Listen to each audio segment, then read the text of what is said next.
Lucia and Angel. Lucia walked along the snow-covered roadway, occasionally slipping on the fresh snow rolled into the ice by the cars.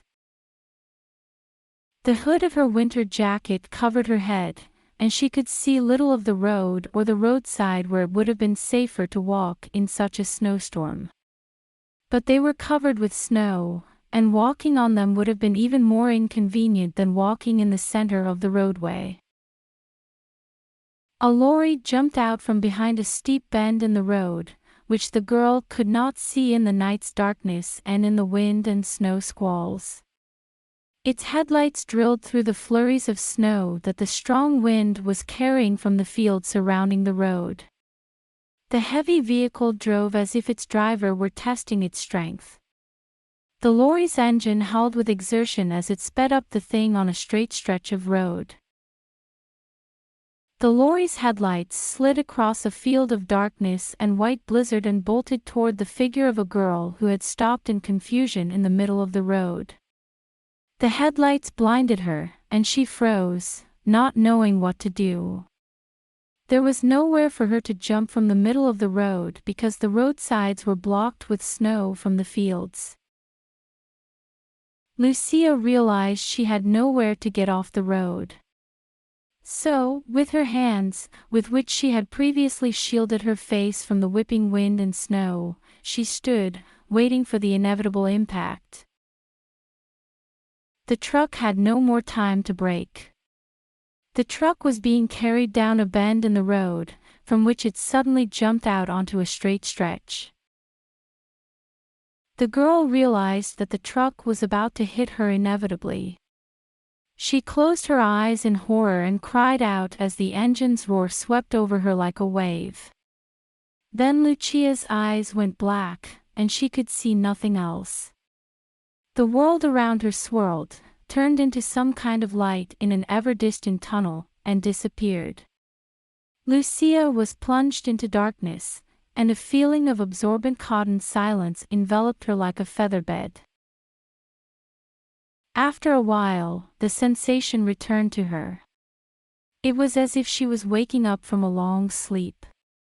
There were no feelings, no fear, no self-pity. Instead, Lucia was only enveloped by the warm feeling that she was safe. Where that feeling came from, she didn't understand, but she basked in the sunlight that suddenly shone in her eyes. In fact, Lucia was lying under a floor lamp, the lamp of which was now blinding her eyes. The girl turned on the couch, on which she was comfortably ensconced. Nothing told her it was a hospital. After all, she had been hit by that car. That feeling of safety could only be because Lucia was in a hospital, and someone was taking care of her there. The girl sat down on the couch and looked around. She was in a room with only one source of light, that floor lamp beside her. The walls of the small room were lost in the darkness, behind a small window behind which a snowstorm was howling. Nothing else was visible, just the darkness of the night and the white streams of snow, gusts of wind. Why she at once thought she was safe, the girl did not know. But everything in the room showed that she had nothing to fear. Suddenly, there was a rustling sound behind her. She turned around abruptly. Her eyes met those of a man. Lucia was shocked. She knew strangely that what was happening to her now had significant meaning for her life. Why was this man here? Who was he? Why did he wait for her to come to her senses and not wake her? This is not a hospital. Who is he? "Where am I?" was all Lucia could utter, barely able to open her clenched lips. "You're safe," the man answered, holding out a large mug to her. Steam was rising over the cup, and the drink smelled comfortingly of cocoa, milk, and cinnamon. Lucia propped herself on an elbow and took the cup from the stranger's hand with her other hand. Then, with trembling lips barely touching the edge of the mug, she bolted the warm cocoa. Lucia's soul grew as warm as her body from the drink.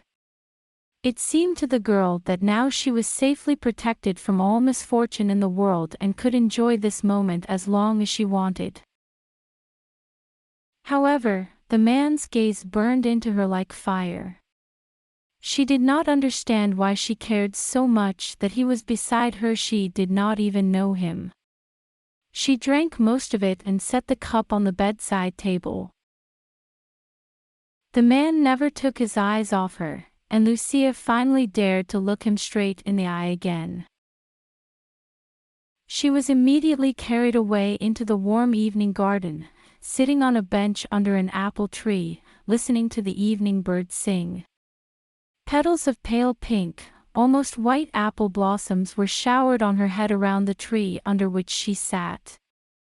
The surrounding garden disappeared into the twilight of a summer evening that had almost turned into night. The girl looked around. No one was there. She was alone. Where am I? What am I doing here? The thoughts flashed through her mind and disappeared.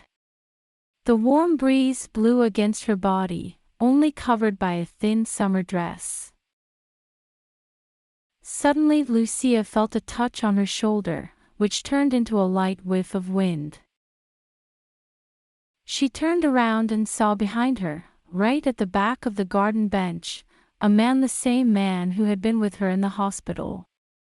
But everything that had happened to her on that seemingly distant winter day had faded into the background of her memories. Now she was in this garden, and he, her savior, was there. Lucia did not understand why she thought of this man as her savior. She remembered nothing of her past except that he, so solid and reliable, was by her side. They were here alone, alone with their feelings and thoughts. Meanwhile, the man put his palm on her shoulder again, still standing behind her. Then, finally, there was his voice, a velvety baritone, the sound of which rang in Lucia's soul like a bell of hope and anxiety. "Well, you are well again. I've been waiting for this." The man's voice almost had no intonation, as if he had no emotion. "I've been looking forward to this moment when I can see you again and say goodbye to you." "Say goodbye?" Lucia exclaimed, jumping up from the bench. "What do you mean, goodbye?" "I am." The girl's throat tightened with a sob. Then, with amazement and despair, she threw her hands up, begging this stranger to retract his words and what he had just told her. "Yes, to say goodbye," the man continued.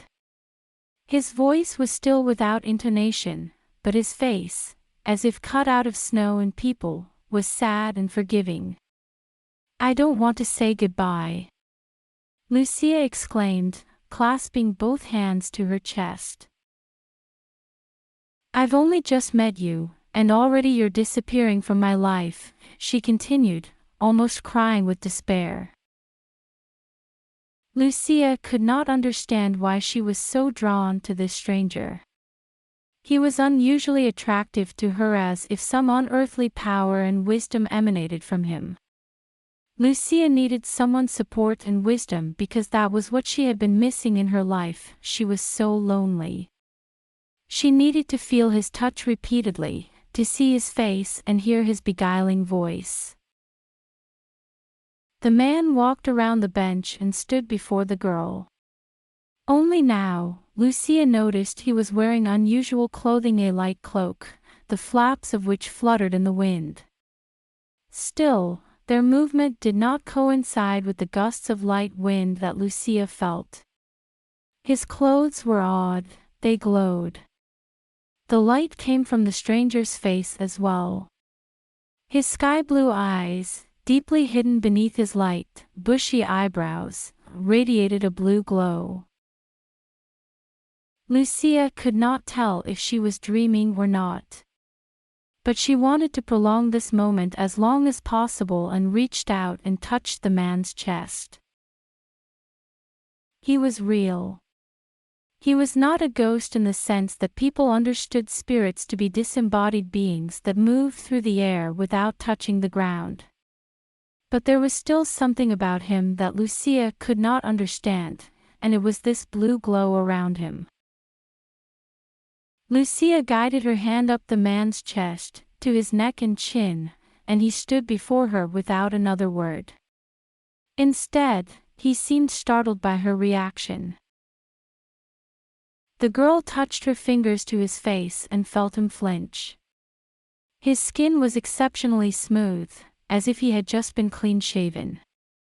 Lucia felt his steep cheekbones under her palm, and finally, her palm touched his lips. Suddenly, he kissed her palm as if he were touching something infinitely dear to him, slowly and gently, trying to prolong the moment. The tenderness of his kiss sent a torrent of warmth through Lucia, and tears spurted from her eyes. Nothing around these two existed now. There was only the fact that these two souls felt so good together. They were happy in this incredible garden that was blooming amid the winter storm around them. Until a moment ago, they had not known that each other existed at least. Lucia did not know that there was a man in this world who needed her. Lucia kept her hand on the man's face and lips. He tilted his head slightly, closed his eyes, and pressed his cheek against her palm like a huge affectionate animal waiting to be caressed further. Lucia moved closer to the man and closed her eyes. Her lips touched his lips. She did not know how she had done this until now. She had kissed no one on the lips. And no one had ever kissed her like that.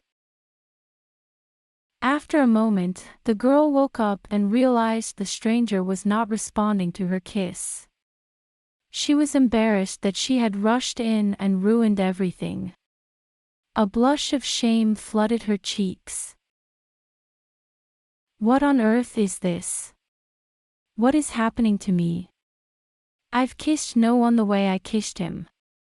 I've had no one I've wanted to kiss the way he is, this beautiful man. She thought, stepping back from the man. But she could not step back because some force was holding her close to him. There seemed to be a mist all around her, in which any attempt to move away from the stranger was extinguished as in stagnant water. Lucia looked around fearfully, but nothing around her changed. The garden was still in bloom. The birds were still singing. Only the darkness around the garden, now lit by some unearthly glow, had thickened. "You're not going anywhere," the man said affectionately. "You should understand that now you and I are together forever. That is why I saved you. I came to you and will never leave you." Lucia felt her recent doubts dissolve at the sound of his voice, like fog in the darkness. The girl wanted him to go on, and so he did. "We are now bound to you forever, forever in your mind," the stranger added. "What does that mean, in my mind? Is there any other understanding of eternity?" she replied, suddenly feeling keenly that this man was attractive to her and especially important to her. "Yes, in your understanding. After all, you are an earthly woman," he replied, looking fondly at Lucia. The girl's eyes widened in amazement. Her senses had not failed her. Everything to do with this man was unusual, but to be unearthly as well. It was too much for her. "So you're not human?" she asked, barely speaking the words, looking the man in the eye. "Yes, I am not human, as you mean it. And I have no human feelings or weaknesses. Weaknesses? What do you call weaknesses? Lucia exclaimed indignantly, instantly realizing that her attempt to show her feelings before this man had failed. The fire of indignation blazed in her soul. Her whole being resisted the notion that she had no future with this unusually attractive man. After all, she had been told much about not wanting the impossible. And now this man was telling her that their relationship was impossible. The man, meanwhile, continued. If you think you've shown your feelings for nothing, you're wrong. I'm thrilled about it, only I can't return the favor. I can only touch you, that's the most I can afford. Lucia felt something hot run down her face. They were her tears, tears of despair. She had just found her man, and already she was losing him. The stranger carefully wiped away her tears, running his palm over Lucia's face. She felt her skin become filled with the same glow that emanated from the man. He looked at the girl with an ineffable expression of love and regret. Regret for not being able to share her first feelings of love and tenderness toward him. He could not give her what she had hoped for. Her life could not be bound to his, for he carried within him not only salvation but also a threat to her life. He was immortal. Oh, how many times has he seen women try to share his fate? But only some have succeeded. He could not, just could not, stay in their lives. And this wonderful girl was no exception. Lucia, meanwhile, had stopped holding back her sobs. She buried herself in the stranger's chest, wrapped her arms around his waist, and wept. And he stood with his face raised high, as if addressing something invisible to others. His face was sad about what he was about to do, for he had already decided. One star that had been glowing in the sky until that moment suddenly flashed and hurtled toward the ground. It flew, burning as brightly as it could. But it only lasted a few seconds. Then the star went out. The man lowered his head and looked at Lucia, who stood before him, not knowing what to answer him, immersed in her despair.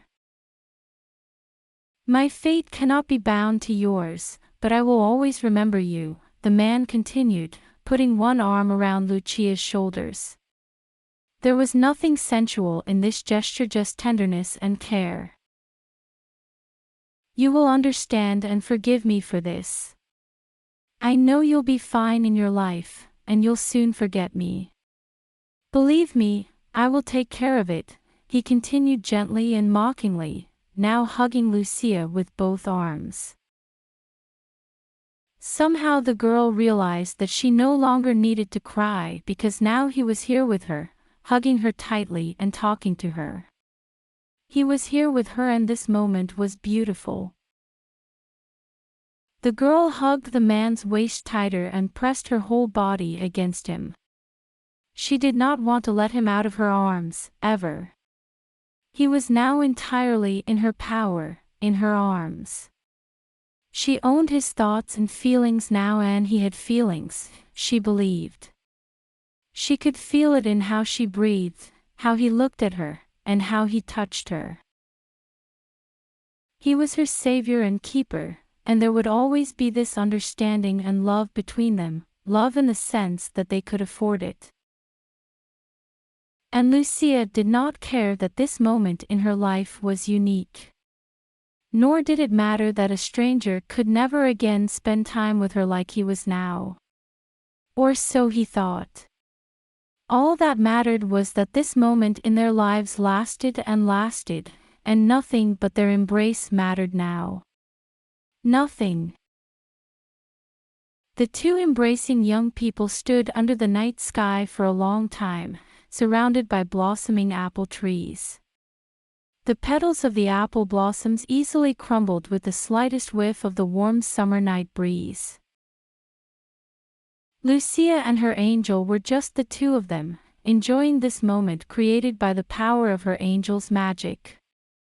No longer did the despondency surrounding Lucia in her ordinary life affect her. Lucia knew she had him in her life, her guardian angel, and now she would be fine. 3 months later.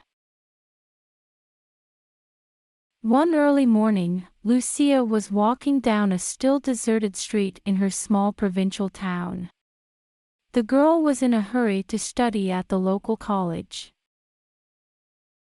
Focused striding along the sidewalk along the highway, Lucia listened to music through her headphones, which were as big as a protective helmet and dampened all the outside sounds. Although the town was so quiet, there was no need to do that. There were hardly any cars in the center, and the spring birds sang joyously. But the girl wanted to be alone in her world, where the feeling that her angel was with her still lived on. She knew. She felt he was with her, but invisible to those around her. Sometimes Lucia would talk to him, and many people would look at her, but they would decide that this weirdo was just talking to the pack on her cell phone or speakerphone. Lucia still hoped that he would return to her as he had promised. Immersed in her feelings and memories, Lucia did not see the red traffic light at another intersection. She continued walking on the footpath across the street. Suddenly, a red open-top sports car stopped beside her, squealing with its brakes, and narrowly avoiding hitting her. Lucia, however, noticed nothing and continued down the sidewalk to the opposite side of the road. The driver, a sturdy young man, jumped out of the car, clearly out of control. However, he left the car door open and, in one leap, was right behind Lucia, calling out, "Hey! Stop!" But the girl still did not notice anyone around. Instead, she had already walked to the opposite side of the intersection, intending to enter the doors of a large shopping center nearby. Then a young man stopped her by touching Lucia's shoulder with his arm and, skidding forward, stopped right in front of Lucia. He extended his arms toward her so that she would not fall from surprise when she bumped into him. He realized he could expect surprises from such a pedestrian and wanted to teach the girl a lesson. The guy's face expressed annoyance but also concern. Certainly, instead of being angry, he felt a care and concern for this girl. Finally, with his maneuver, he made Lucia stop and look at himself. Lucia lifted her eyes from the road and met Angel's gaze. The girl froze. Her gaze was so enthusiastic that the young man became embarrassed and pulled away from her. All his irritation had evaporated, and he stared in confusion into the eyes of the stranger. And she, on the contrary, looked on admiringly, as if it was him she was waiting to meet, and just today. Lucia kept looking at her angel. Now she knew she would not let him go from her. Now her destiny and her happiness were in her hands. The End. Written by Misha Quinn, May 2023.